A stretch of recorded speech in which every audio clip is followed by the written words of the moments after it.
Curtin. I'm here with Vivek. That is Mamalucci. Right. Yeah, Mamaguchi. I'll take that for today. That's the name I'm going with. You can find me online at Andy Curtin on pretty much everything.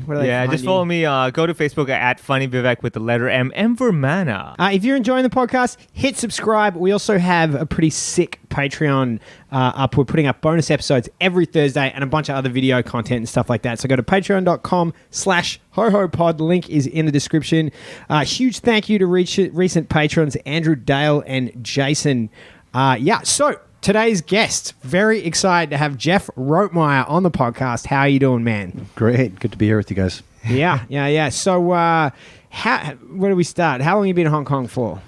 Yeah, I came to Hong Kong about 15 and a half years ago. It's a good run. Yeah. It's plenty. The typical two-year run, because it's coming for 2 years as an English teacher, and here we are. Where's home? Vancouver, Canada, just outside. Somehow it seems like everyone who came to teach English teaches for 2 years and I can't teach English anymore. I got to do something more with my life. You know what? I taught one class. Yeah. It was tutoring. I met this lady and her daughter in KFC in Shanghai. Yeah. And by the end of it, it was very clear she didn't want me to see her or her daughter again. I just don't have the disposition for it. I say that like I can't. My brain can't be patient. I'm like, yeah. I told you. Why don't you know? Yeah, exactly. He, she. Why didn't you get this? Like, this is a new language to me. What were you coming for? Like, how Yeah, as an English teacher, and I got a job in a government primary school. Nice. So yeah, I mean, I love the job. But why would you leave a beautiful place like Vancouver? Aren't there enough Hong Kong people over there? It's great in the summers. As a teacher, I would get the best part of Vancouver, which is the 2 months during the summer. So I'd be back every year then. But teaching is a great job in Hong Kong. You're paid fairly. The students want to learn. It's a great environment. And as a foreign English teacher in the school, I was the only teacher in the school that didn't give homework. So I was an automatic fan favorite. They just love you. Yeah. Well, that 2005, right? Yes. Yeah. Do you feel like the city's changed much since then? I think so.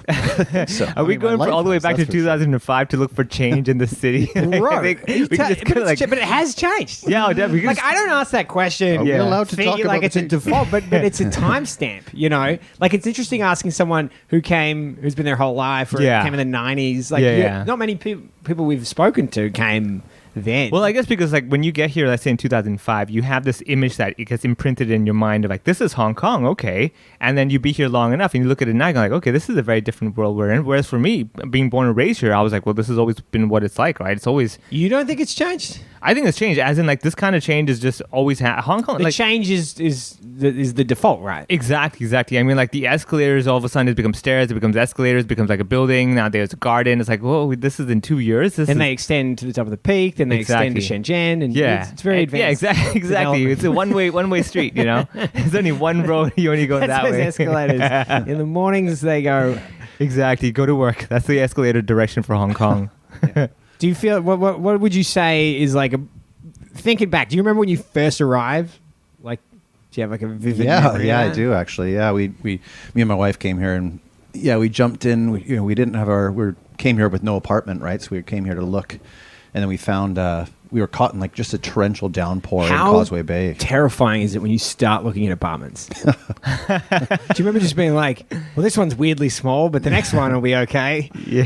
And the value we had back then, that's one big change. Compared to now. Oh, man. I mean, the place we had, I think, was $13K for a 600 in Soho. Wow. Oh, my God. Wow. Yeah, that alone with a little balcony. And do you know there are people now who are old enough to basically rent but don't even know that image of $13K for 600 square foot that that's happened once in Hong Kong? Yeah. You've had these numbers?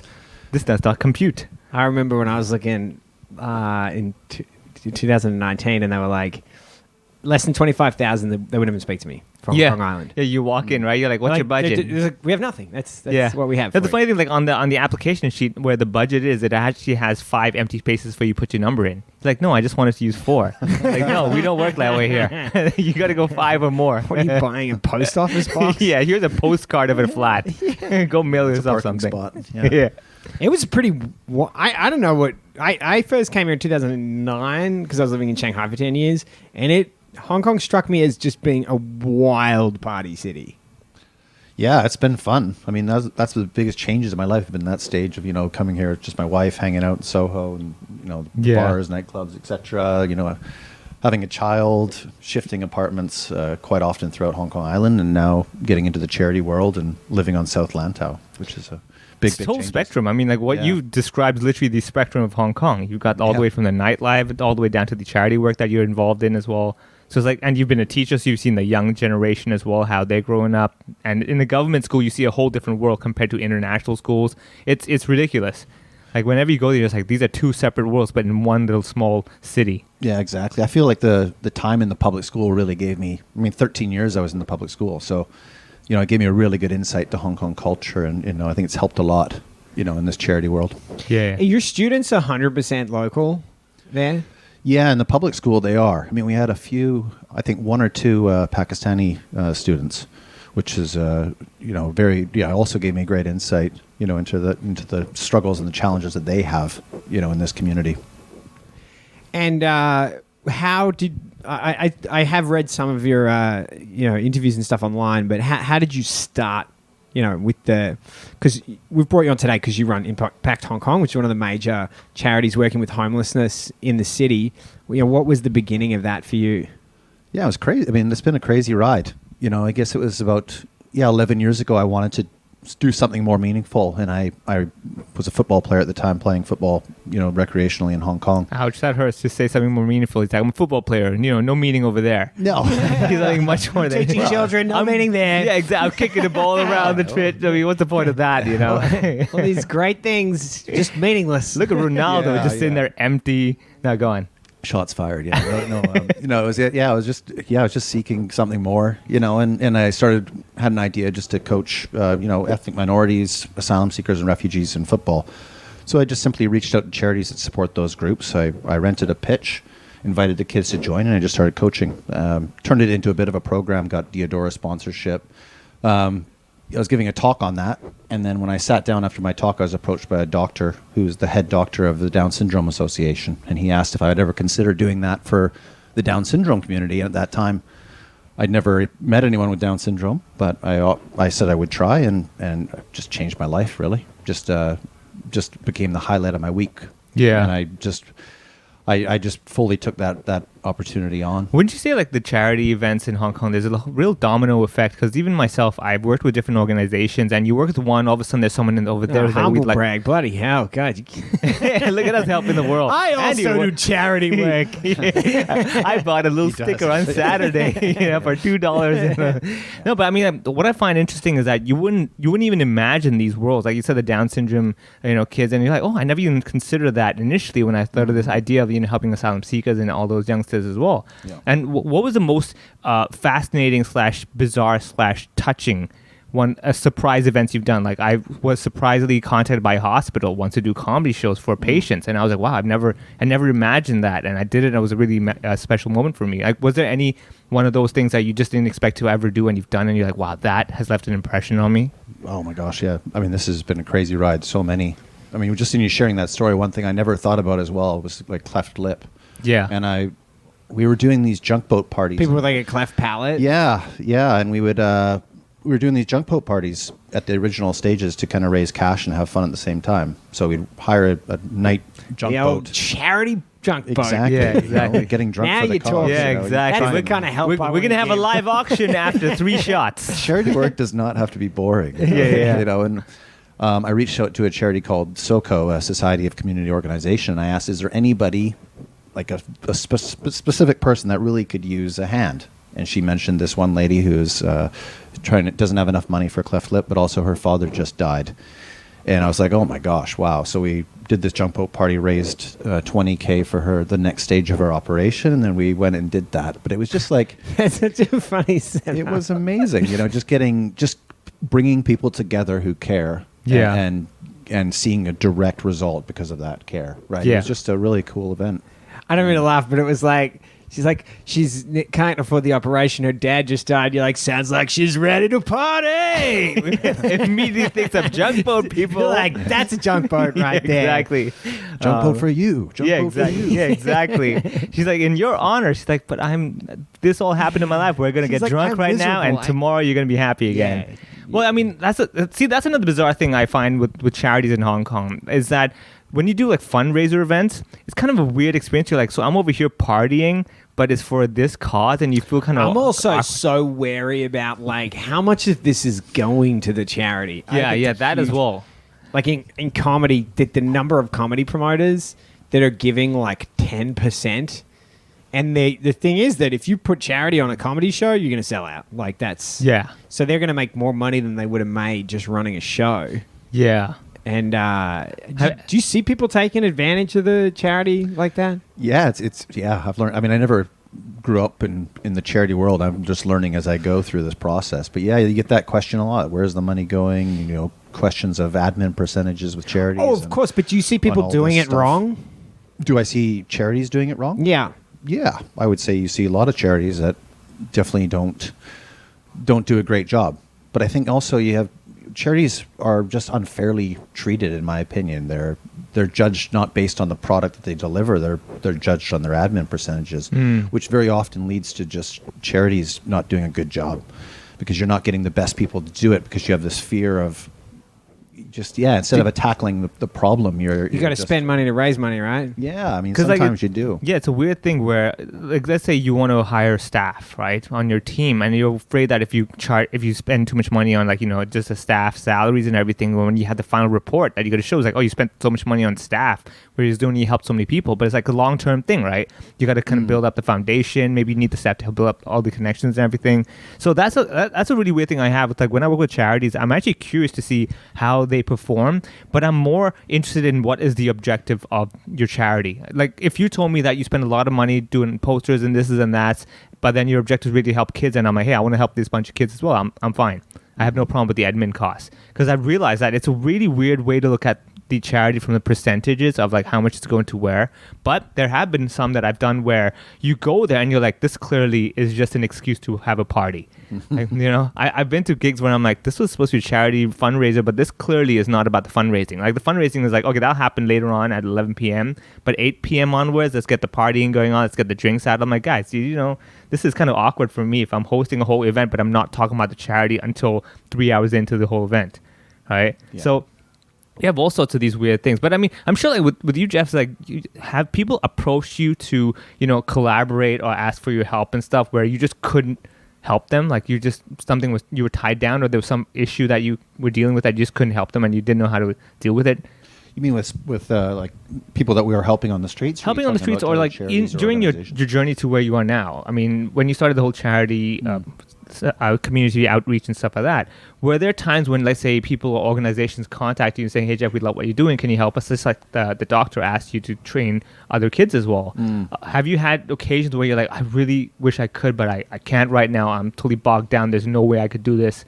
I'm sorry I can't help you guys. Have you ever had those moments? Not many, to be honest, because we really are a huge community now. We've had roughly almost 10,000 volunteers. This is a massive... That's a phenomenal number. Yeah, it's an incredible caring community that we've got. So when you have that, there are solutions that you can find. I think one struggle that jumps to mind there is in not seeing enough support for asylum seekers in Hong Kong. Yeah. That is definitely a big passion of mine. From Hong Kong or? In Hong Kong.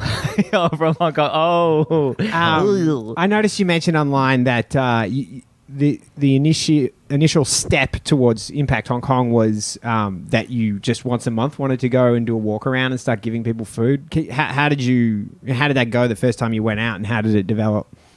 Yeah, it was an eye-opener. Definitely never knew it was even an issue in Hong Kong. And then we went out, distributed the food, and then I was like, wow, I need to really like to do that again. Invited people to come once a month. And then I think it was after 4 or 5 months, we just had too many people. Too many volunteers. It was like 30 or 40. You had too many volunteers. Yeah. There's a lot of caring people in Hong Kong when given the chance to do something meaningful. And the volumes of walks you do now. Actually, do you mind sharing with people what a walk is? Yeah, for Impact? definitely. That's how we started with that kindness walk, and that's the name I gave it, kindness walk, which is pretty much it. You go out and show kindness to people. It's the most Canadian thing ever. but also really a different strategy than any other charity I've come across. And so many organizations, religious organizations, charities are feeding the homeless, but our approach is very, very, very non-forceful. So we don't interview people, we don't photograph them. We don't force conversation on people because that's a mistake. That's On the made. homeless. Yeah, it's such a common mistake. I think you know? should do it to anyone, really. No, exactly. I wouldn't want I'm that. doing it to you right now. Yeah, like talk to me, talk to me. Here's a sushi roll. Talk to me. Yeah, I am in a corner right now, to be honest. True. On purpose. On purpose. But This that's should apply to the homeless and people sitting next to you on airplanes. Exactly. Very true. Very Yeah. true. But yeah, you've got food. They're starving, and you make this assumption. Oh, they just love hearing everything I'm saying. They just love talking to me so much. But that individual is facing a problem and issues that you could never comprehend, and they might have had the worst night possible, and they just need food. So the key to it in our strategy is just hit them again and again and again with recurring kindness. We just say hello, pass them some food, an invitation card to our center. And that recurring kindness, it really does result in them coming in. And that this process works. We earn their trust on the streets and we feed them. And then when they come in our center, that's where we get to know them as hopefully a friend and see how we can best support them. Well, it's interesting you use that word friend because I've seen you talk about that before, and this idea that there are various reasons why people in Hong Kong are homeless, but the one commonality you've seen is that they lack a friend that cares about them or someone that cares about them. Definitely.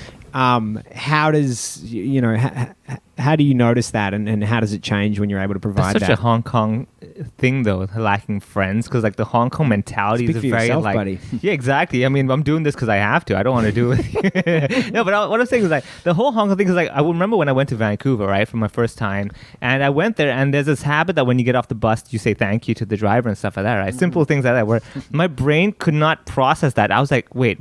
So I got to thank someone who I paid for the service I received. You're like, wow, everybody knows the bus driver. And number one, that. And number two, I'm like, man, like this is a small Wait, community. you don't say thanks in Hong Kong? when you get off the bus? Yeah.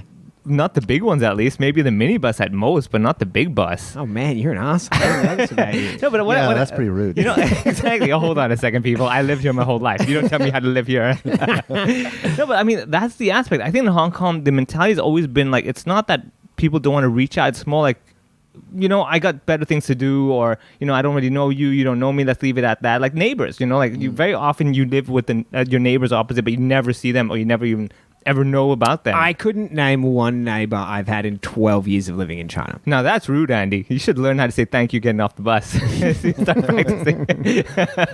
No, but I say hi. But I think that's a really like Hong Kong. I wouldn't say flaw, but it's a very Hong Kong quality. But I don't personally like it. But then I think that's the thing, that a lot of people don't realize that all they need is that one friend just saying hi and just saying, hey, we're here, I'm here, let's get on with Do our you think lives. this is a unique quality to homelessness in Hong Kong, or do you think that's a characteristic of homelessness everywhere? No, I think everywhere. So in Vancouver, Canada, you have a huge homeless problem, but it's very, very different than the one here. In But- what ways? Well, you have much more social support in Canada, so the welfare allowance is a lot higher. The opportunities for shelter are provided by many more organizations. Even if you're somebody who uses drugs, severe mental illness, they will provide shelter for you in Vancouver. It's still an overwhelming number of homeless individuals there, so there's waiting lists sometimes. But you also have a lot of the homeless there because they are getting a larger welfare allowance and the accommodation and food support. They'll resort to panhandling, begging for money, and the loonies and toonies add up. So it's a difficult process there. But I've met many homeless individuals in Vancouver. If you could somehow get on a one-on-one level with somebody there, that would be the easiest way. If you could somehow develop a real friendship with somebody on the streets and offer them, after they have that friendship, an opportunity, that would be able to replace that with that, it would be a no-brainer.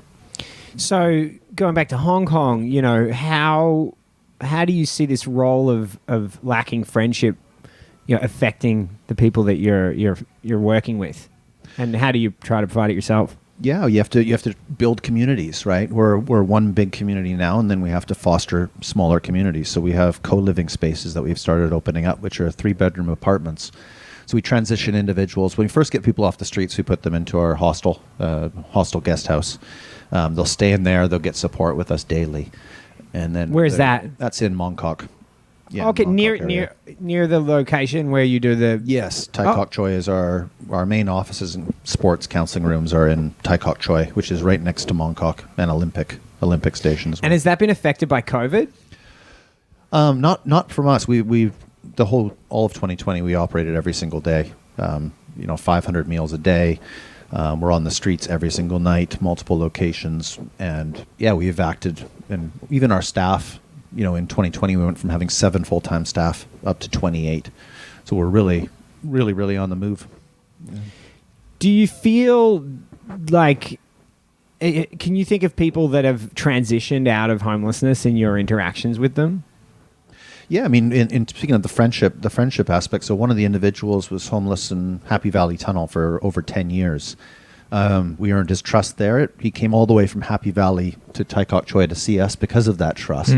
That's a big thing. You have to really appreciate that effort. And it's like us running a marathon is what I equate it to. And, he came all the way. We became friends. We offered him an opportunity in our program, got strong, graduated, got a job in a restaurant. How old? He's 62. Oh, 62. wow. Nice. Local guy? I mean, the average age of the homeless in Hong Kong is around 59, 60. Yeah, local Hong Konger. The other thing I've noticed in my interactions with them is that when I think of homeless people in Australia, immediately they're mentally unwell or there's drugs. I know that's not always the case, but I feel like the homelessness I've seen here, people for the most part seem pretty normal, actually. Well, I mean, is that a fair statement or is that unfair? No, it's definitely not a fair statement, but it's a... I'm not saying there's none of the other side, but I was shocked at how normal some of them seemed and together and coherent and I just thought, wow, it struck me with those certain people I'm thinking of that this is really much more an economic thing. Or maybe I'm totally wrong about that. It's no. I'd say 100% of the homeless we meet outside have mental illness of some sort. 100%. Yeah, 100%. Wow. Whether it's is simple, which is not simple, but it's depression. It's very, very hard to sleep outside. It damages you. It hurts you, right? And the people that we meet outside have suffered from serious trauma in their lives. So you have. What led to their homelessness is one aspect, right? Whether it's rape, whether it's a child dying, whether it's physical, mental abuse, and et cetera. Then you have the trauma and the pain of living outside living in that pain, but also seeing absolutely no hope in ever being able to get up again. Because to be able to get up off the streets, you've got to somehow get a job with no address, bringing your suitcase in, potentially smelling because you slipped outside. Yeah. Which some people do as well, right? There's employed homelessness here, right? Many are. That's because of the price of property. So a lot of those individuals you do see, but you'd have to be able to sustain that job to save about $10,000 to $13,000 to be able to afford a deposit, and then you have to continue working in that jobs that you somehow got as a homeless individual. It's just a very, very difficult ride, and how could you possibly do that without a friend? I mean, going back, you look at that individual. He came out of Happy Valley Tunnel, went through our program, got strong, got a job making very good salary, $17K a month. But he left that job because he was alone, and he came back to us and took a full-time job with us. He was the first full-time person we hired, making about a little bit more than half the wage. But he would prefer to work with us in our community than having that job and being alone. The job is not enough. And, when people think of how do you help the homeless problem in Vancouver, Canada, or in Hong Kong, they quickly think shelter. Yeah. And shelter just doesn't work. You could take 100 individuals off the streets tonight, give them a free accommodation for an entire year. Yeah. And at the end of that year, they would pretty much 99% of them would become homeless again. It's just a very difficult thing on the streets here. So with that friendship aspect, why is it that they have people around them that have broken their trust? Is that where it's broken down? Yeah, definitely. Yeah, I mean, that's definitely one aspect for sure. It's a tough world, Hong Kong. It's a tough one. So when you're looking at the homeless issue in Hong Kong, there's the street sleepers, but then you also have the coffin homes, caged homes, subdivided apartments, rooftop dwellings. So you would put people living in very poor accommodation, which is so common here, in the category of people that we're talking about?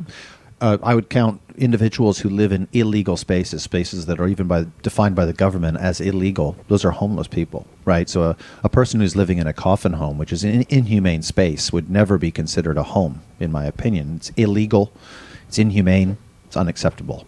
So when you start really, truly accounting for the number of homeless individuals in Hong Kong, which I believe includes those people, it doesn't let the government off in saying that it's not a problem, because it is a huge problem. And the more people that understand that, the better.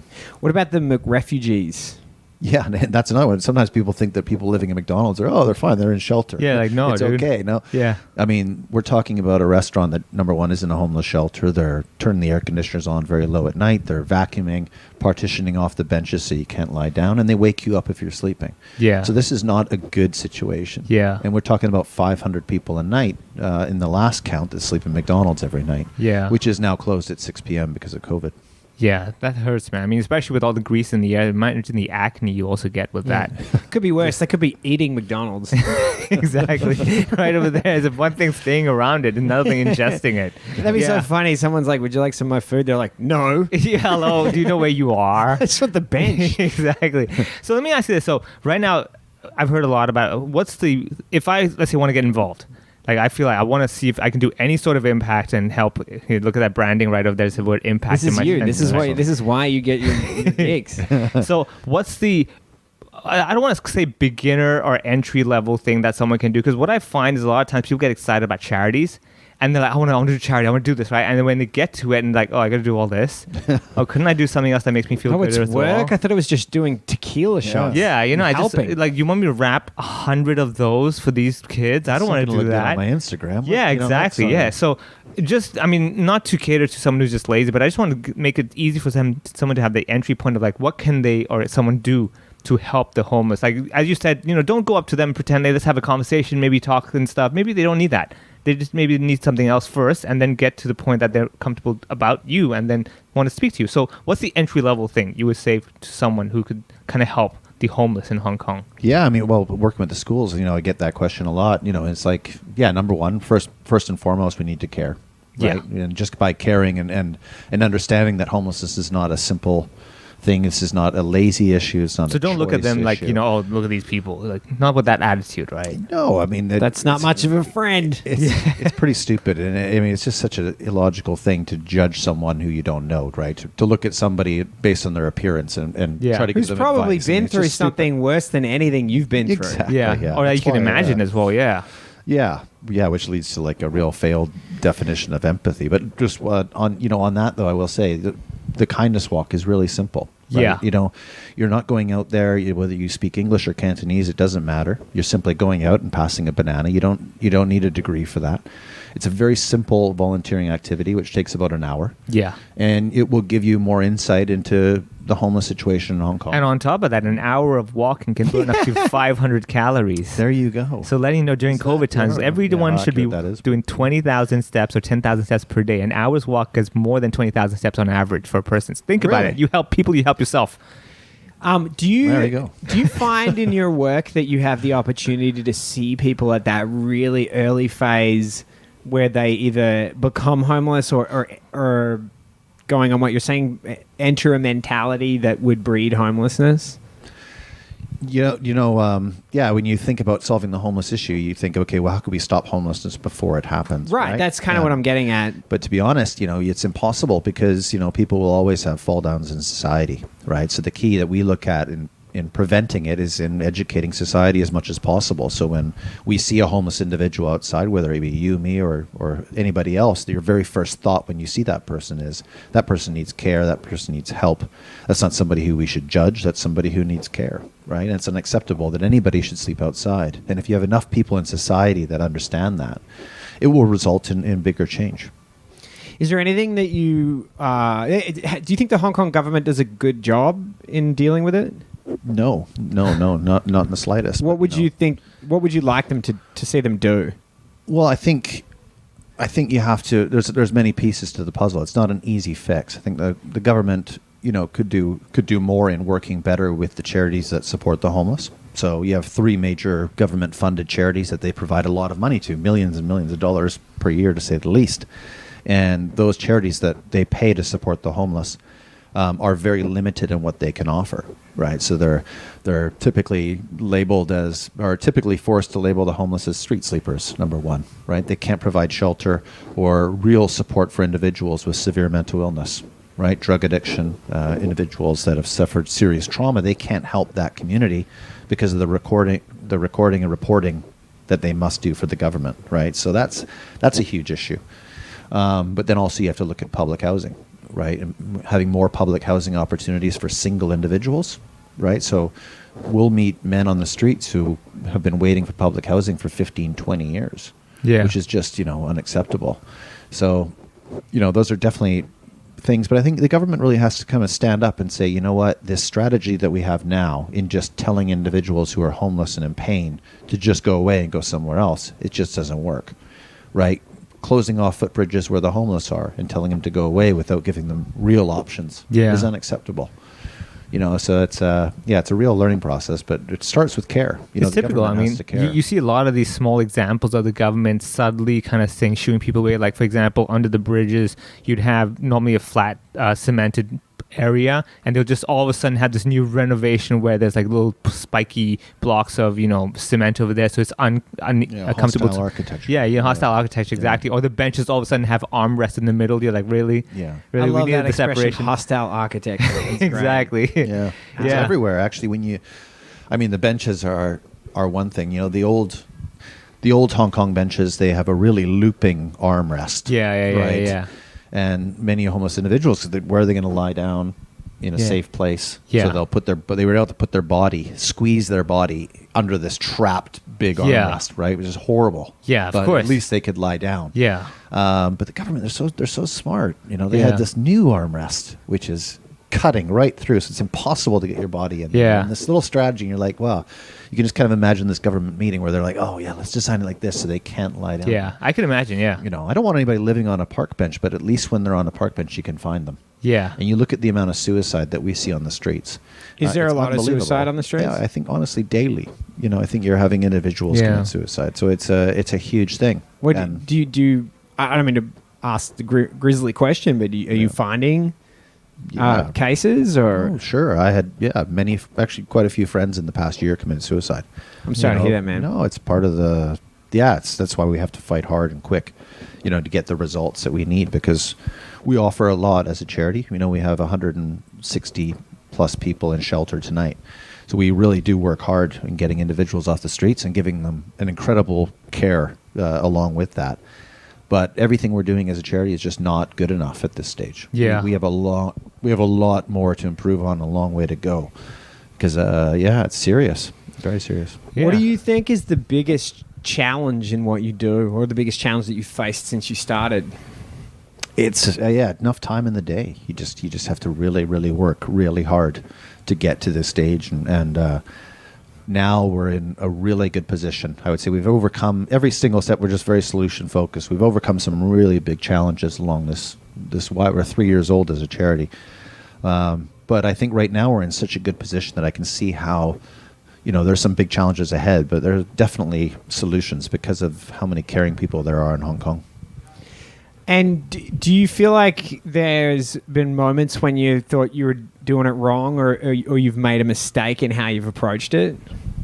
Yeah. I mean, especially in looking back, we adapt very quickly, and we've done. What were some of the adaptations you had to make? Oh, I mean, one of the very first things, one of the very, very first things we did was we started a laundry program, which was basically passing out, connecting with laundry shops in the areas where the homeless stay, and then developing a card for that shop we could pass out to the homeless in that area so they could take their clothing and bring it directly to that shop and then get laundry support there. Yeah. Right.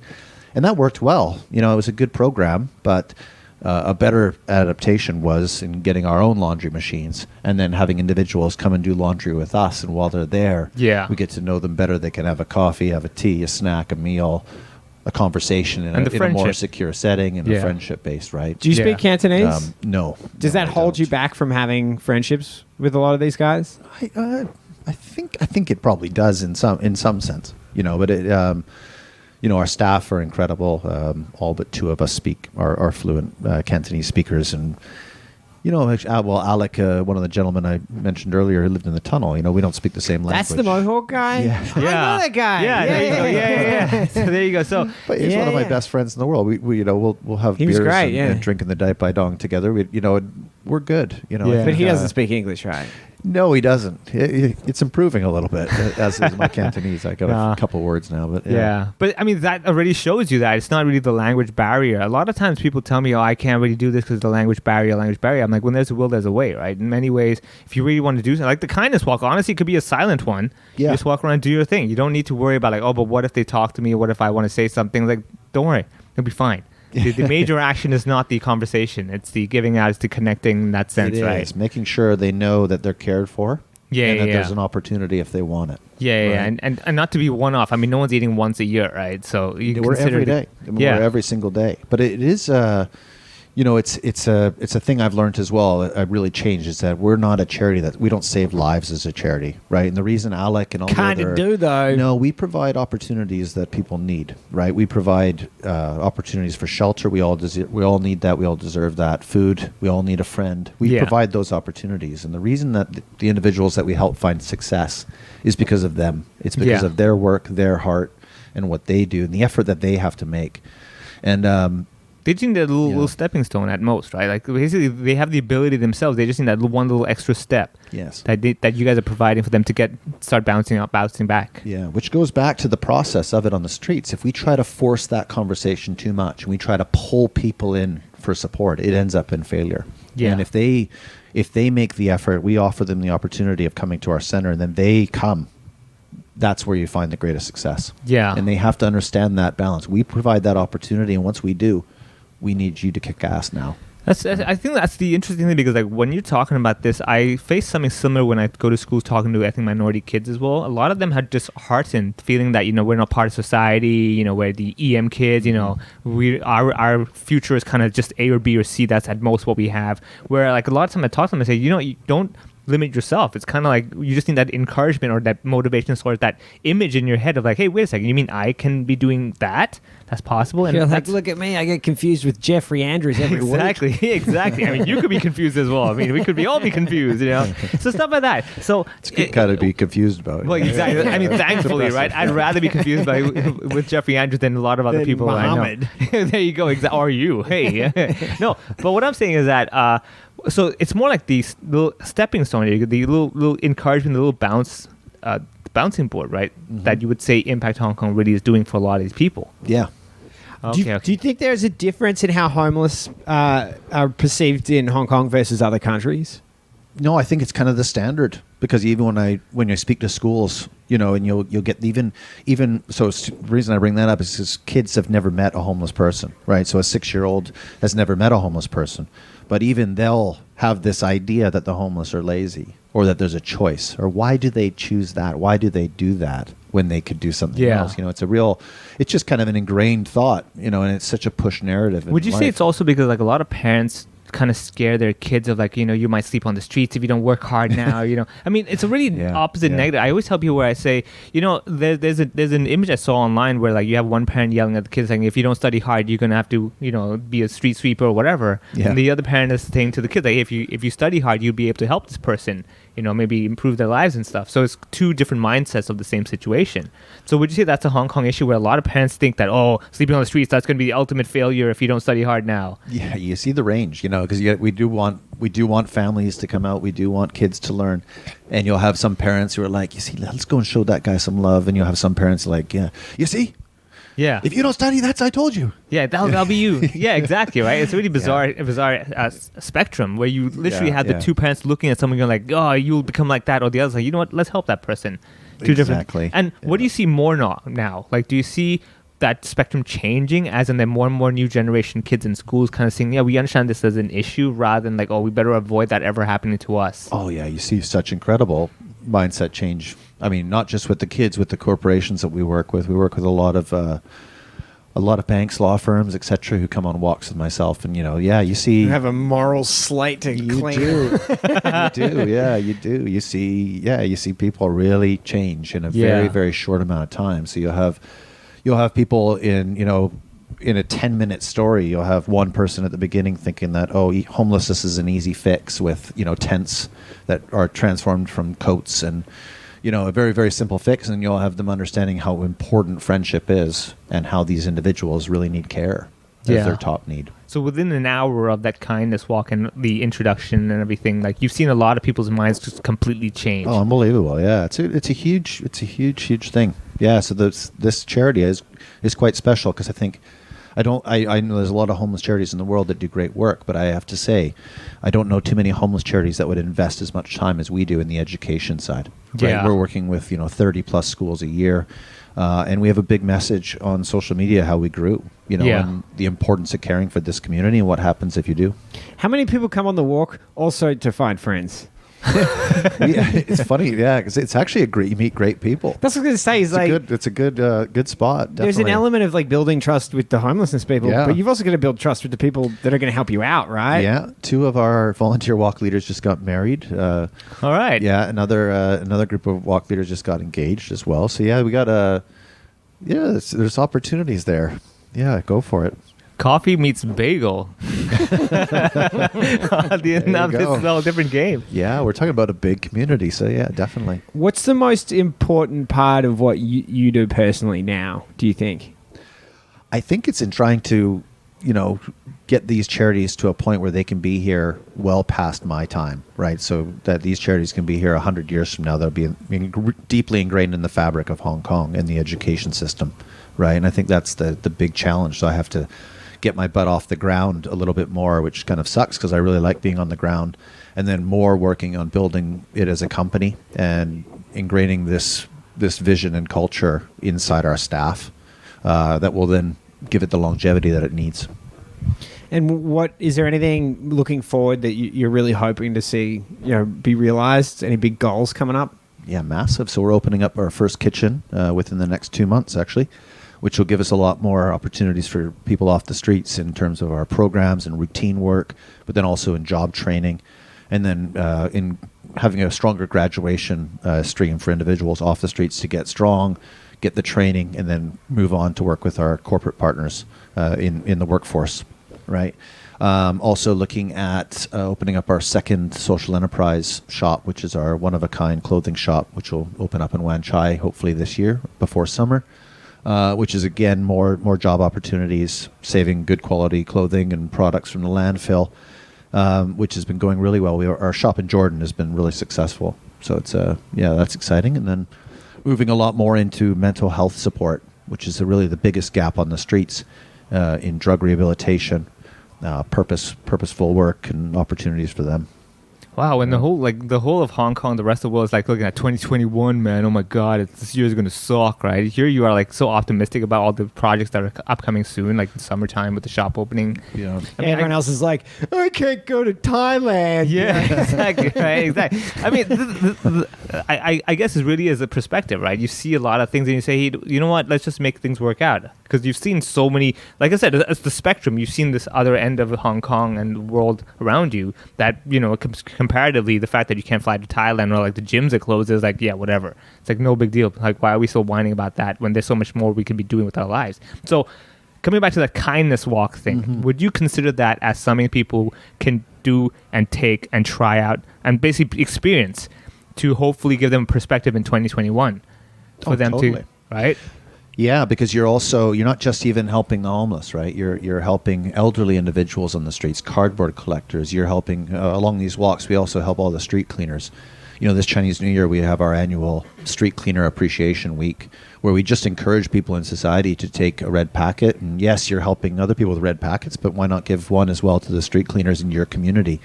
Just kind of opens eyes up. So when people go on these walks, I think it's honestly the best volunteering act you can do in Hong Kong because you're just walking on the streets and you're going to do that the very next day. And, my daughter, I use as an example, and my daughter sees a street cleaner in Hong Kong. It's ingrained in her. Her very first thought when she sees that person is to care for that individual and appreciate what they do. So it is a great activity. Dude, thanks so much for giving us some time today. It's been awesome. Thank you. Yeah, really eye-opening. Should we stick around and do a Patreon? Let's do it. Sounds good. Thanks, man. Thank you.